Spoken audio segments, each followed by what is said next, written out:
break down for you guys how to actually identify these patterns and how to figure out what works and what doesn't. So I'm going to walk you guys through the anatomy of a high performing LinkedIn post. Number one, it needs to have a pattern breaking hook. I find, there's a ton of different types of pattern breaking hooks. Something that I personally really like is when you bring in storytelling or when you bring in a personal anecdote. I also really like when people bring in a contrarian opinion.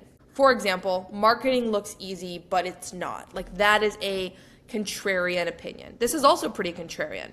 Marketing isn't about using tools and channels. Actually, it's more about perception. Marketing is not your cleanup crew. Again, that's kind of a contrarian opinion. And usually where we find these contrarian opinions is kind of that edge of your comfort zone. There's an edge of your comfort zone where there's a place where you're like, I'm a little bit nervous to post that because what is my boss gonna think? Or is that person gonna think that I'm weird? That type of content actually is what performs really well. So we wanna make sure that our hook is really strong. And again, if you're looking for hook ideas, you can just find viral content that's already working. In this hook, I say personal brand changes how people treat you. Immediately, people are being drawn in for a few reasons. One, it's very short. Do you guys see how this hook doesn't go beyond the line break? Like, this second sentence goes beyond the line break, but this hook does not. It's very short and it's very quippy. You can also see that a lot of these have quite short hooks. Marketing in 2026 has a new myth. That also doesn't go beyond like the line breaks. Marketing looks easy. That doesn't go beyond the line breaks. I'm not saying you can never do that. I'm just saying it's very easy for people to read and understand. So again, we want a pattern breaking hook, and the best way to find hooks that break patterns is to identify your own behavior. So if you want to find a hook that breaks your scroll, just go scroll on LinkedIn, ask yourself, what made me stop? Or go to the Taplio feed where you can see all of the viral content and see which one stands out to you the most. Next, we want to create a really relatable tension or problem. We want to identify a problem that our audience is probably experiencing. One of my favorite ways to do this, and this is very sneaky, but I will actually get on free mentorship calls with people in my target audience, and anybody listening can implement this right now. So I will get on free mentorship calls with my target audience. I will ask them, let's say, where are you struggling in your career search? I really want to understand the language that they're sharing. So what I'm doing with this is I'm actually gathering my audience's exact messaging. So the more you talk to your audience, the more you have conversation with your audience, the more you can pull in their exact tension and problem.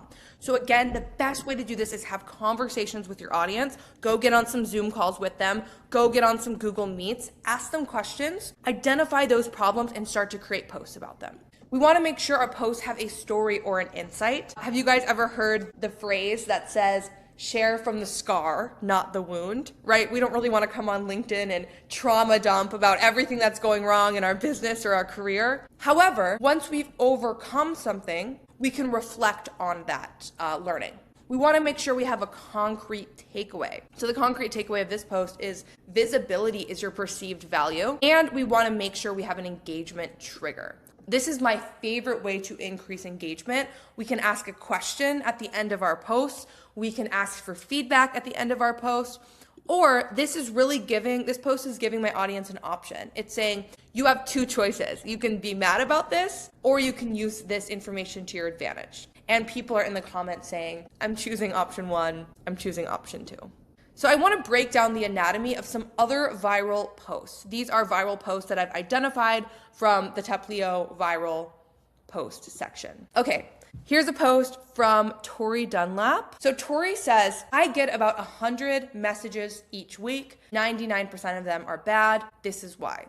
This is a hook any of you guys can steal today. So the hook is, there is this big outlier number, and here's what's different about them. For example, you could say, I've worked with 100 sales teams, and here's what the top 1% do differently. Or, I've had 20 different hiring conversations. Here's what the best candidates do differently. Maybe you could say, I've worked in HR, for 7 years. Here's the one thing that I took away from the last 7 years. So adding numbers into hooks is a very easy way to increase your retention, conversion, and to get people to stop scrolling.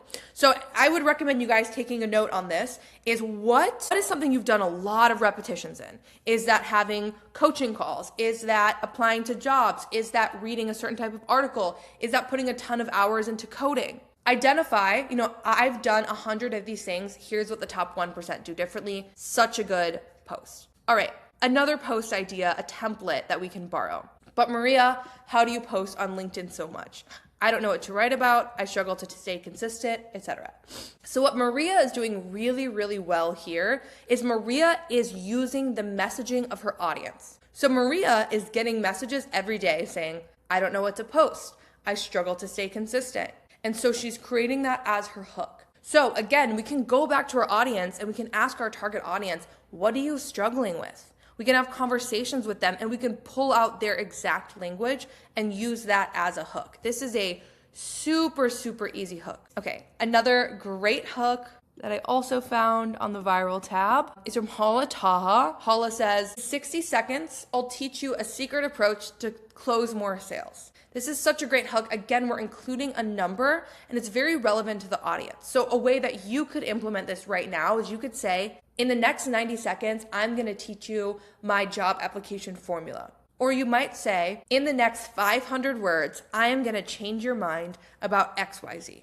So including numbers in the hooks is very much scroll stopping and we're making this really relevant to the audience. Okay, another great hook. No matter your job title, if you're a founder, operator, investor, or employee, the people who constantly win tend to share these 3 core beliefs. I find that this hook works again and again and again. Basically, the format of this hook is winners do these things differently. So you might say, in the Olympics, this is what the Olympic medalists did differently from everybody else. You might say, this is what CEOs do differently from other people in their organization. You might say, this is what successful founders do differently than founders that fail. Anytime you can pull out an outlier and give lessons from that outlier, it's gonna perform really well.